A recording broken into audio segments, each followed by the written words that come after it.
Hey guys, Red here, and since I've been sick the past few days, I thought why not get a doctor in here to make me feel better. So here we are. Since I have a headache, I wanted the survivors to feel my pain, and therefore I bring you the Headache Doctor build based all around Terror Radius. Though I would recommend you remove Mad Grit for Dark Devotion or Unnerving Presence. For my perks, I'm using Distressing for a 26% increase in my Terror Radius, which takes a bit to about 40 meters, Agitation, which will increase my Terror Radius by 12 while carrying a survivor, and allows me to move faster while carrying them to make some funny plays when combo with my next perk, Mad Grit. Mad Grit makes it so I don't have an attack cooldown when I miss while carrying a survivor, and if I do hit a survivor, it does freeze the wiggle bar for 4 seconds, and my last perk is going to be, of course, Infectious Fright. This is one of my favorite perks, as whenever I down somebody, Infectious Fright will make all survivors in my terror radius scream, and I love to make them scream. As soon as I notice a scream, I make sure to head there immediately to see if I can gain some extra pressure. I'm looking to get important pallets out of the way now, or looking to get another survivor down while my current survivor is slugged on the ground generating pressure.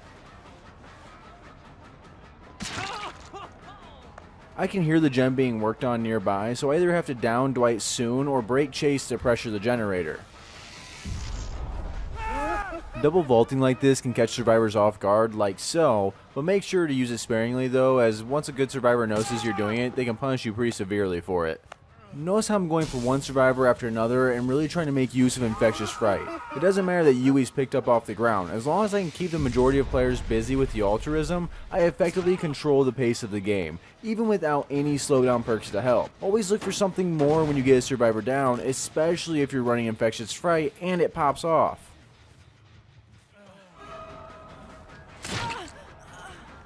I have no problem making a trade like this, because in the first 2 minutes of the game I have all the generators up and all survivors injured, and that will always feel like a good start to my games.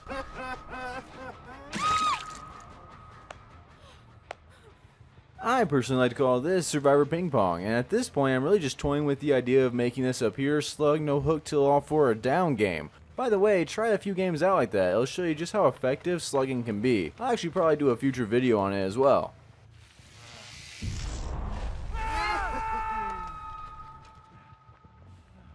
Dwight runs this actually really well and gains too much distance for me to find worth putting in more time or chase value into it, when I can actually just go now and hook Yui, or look to make a play around her since she has to have her bar almost close to full by now.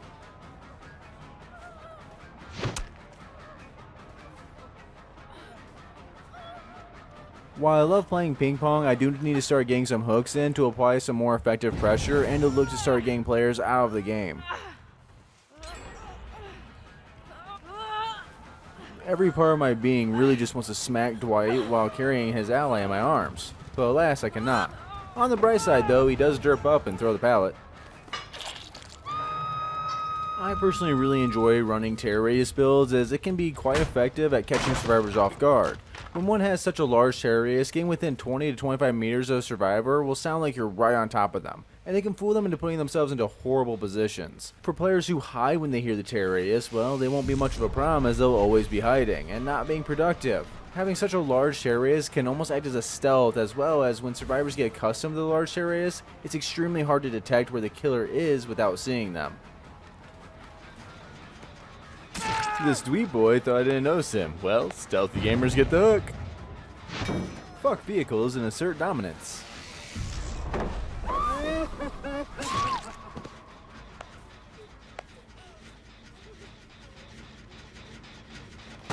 Definitely make sure to kick generators when you can, especially when running a build that has no real slowdown perks.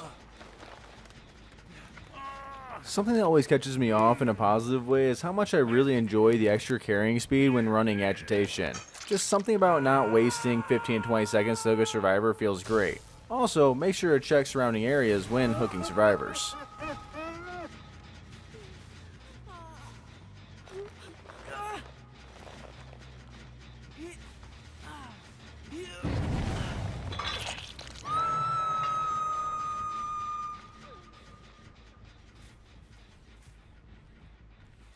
Watching how fast survivors heal can actually be a great indicator if they're healing under the hook or not.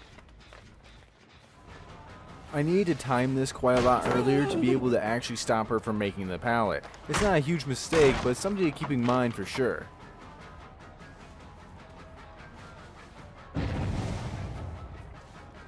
Since I know they tend to heal under the hook, I can get hit here and then go back to pressure them from healing and look for another down there. Again, this stealthy Dwight thinks I don't notice him. I will punish him for that.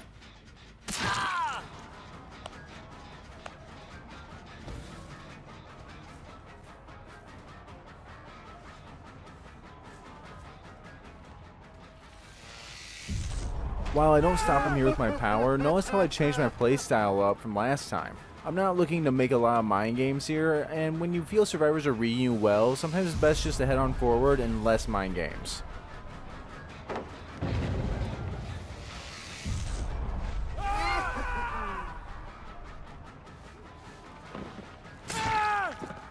Though while saying that, make sure to read the situation. The moonwalk mind game definitely came through for myself here.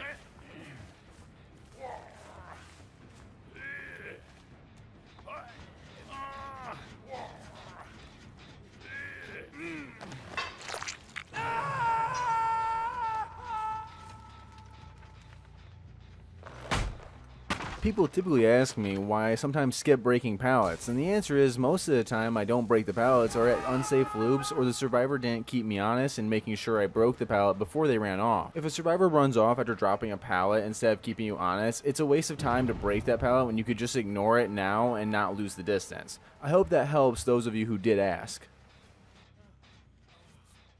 That has to feel bad. I'm sure he was super close to being healed too. But I'll make sure to leave him alone for a few minutes while I chase around Dick Jane here.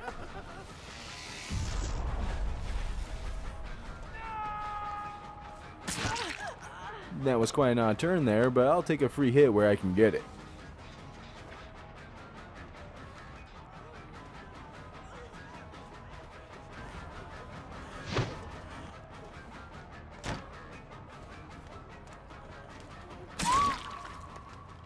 Well, it was a nice dead hard, Jane. Whenever I go for dead hards like that, I tend to end up on the ground exhausted. So kudos to you.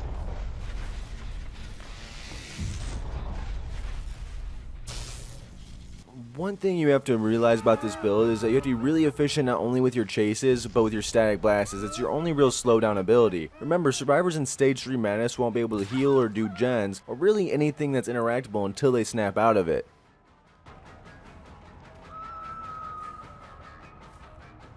When leaving survivors slugged, it makes for a good bait for other survivors, so doing a quick patrol after a slug and returning can actually set you up for some extra pressure.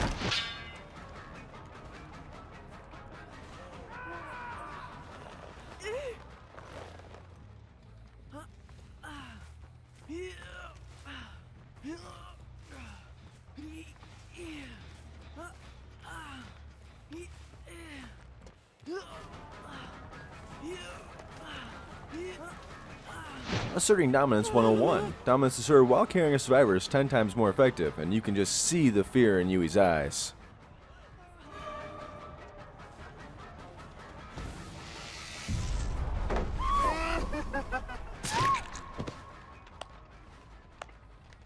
Well, she thought she was going somewhere.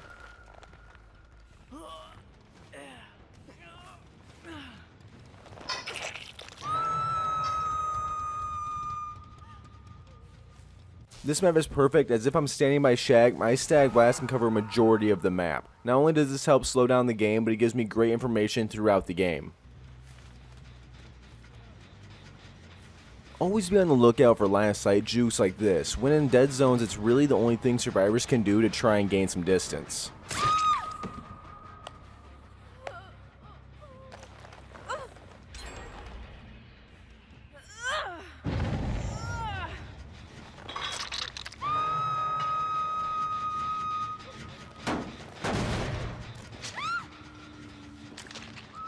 One thing to keep a tab on while playing the Doctor in general is to watch for his illusions, as they will always face in the direction of a survivor. This can be another great way of tracking survivors, especially if you bring add-ons to support it. Sometimes you have to smack sneaky gamers around to teach them a lesson.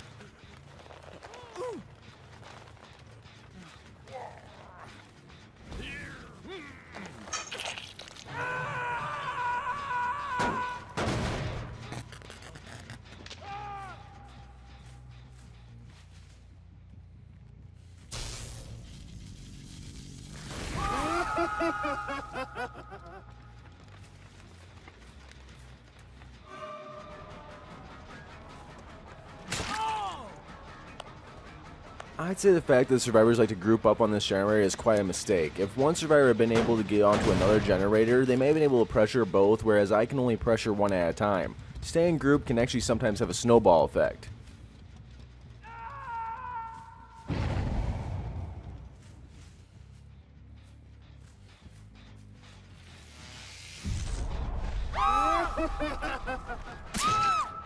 The last thing you want them to do in this stage of the game is let them get free heals without being punished. Do your best to keep them injured or to keep them trading hooks, as now more than ever you need that pressure and you need to look to remove a player from the game.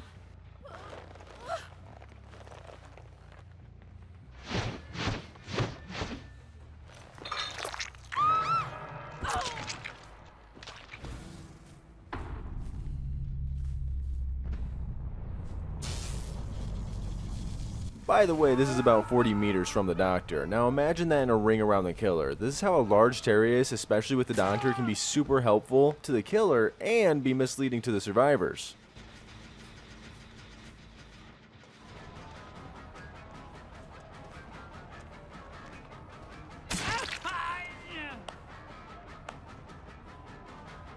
With the generator having a ton of progress on it, I need to make sure that any of my future chases are quick and not too far away unless it's to remove a player from the game. And if I can get down to 2 survivors but still have my last 3 gens untouched, it typically results in the killer winning the game.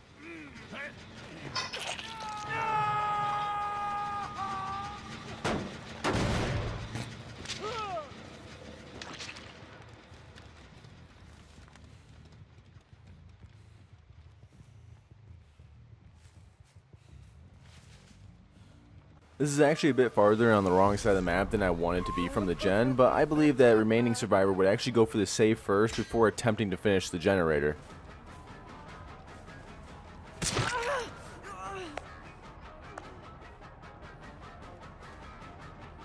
I know that I'm pushing her into a pretty large dead zone and that the hook survivor still hasn't been saved, and while it worries me that maybe they're on the gen right now, I know that Jane will be on her death hook, so I'm able to devote more time into the chase.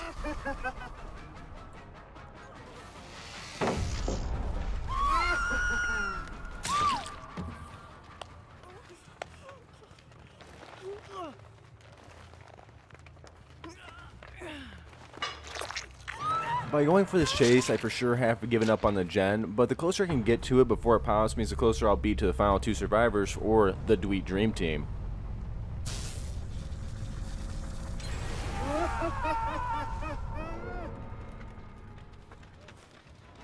The remainder of this game will be sped up as I did bring bloody party streamers and I know I've already won the game, so I decided to have a bit of fun with the remaining 2 dweets to give them some extra points, and I feel they were better of the 4 when it came to looping. So well earned, boys, and I enjoy the chipmunk sounds on 2x speed, so I hope you do as well. It also gives me time to talk about some upcoming videos I have planned for the future, and for the remainder of this month I plan on releasing 2 more rank 1 mindset videos along with the killer tier list, which I'm actually a tad bit behind on due to the PTB with Pyramid Head, and these videos are also on top of my usual content.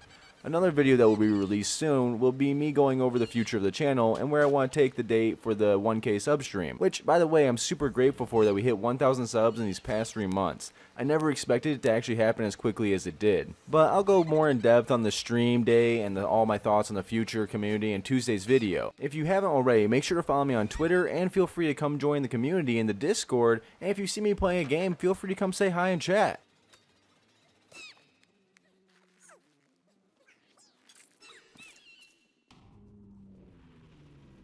Even when I'm being generous, I don't typically give hatch. But that's all for today's video, and if my voice sounds a little off here and there, I'm gonna go ahead and just blame that part on being sick. Now, I'll keep today's outro short since I just talked your ear off a moment ago. If you liked the video, make sure to leave a like and a subscribe to keep up with future content.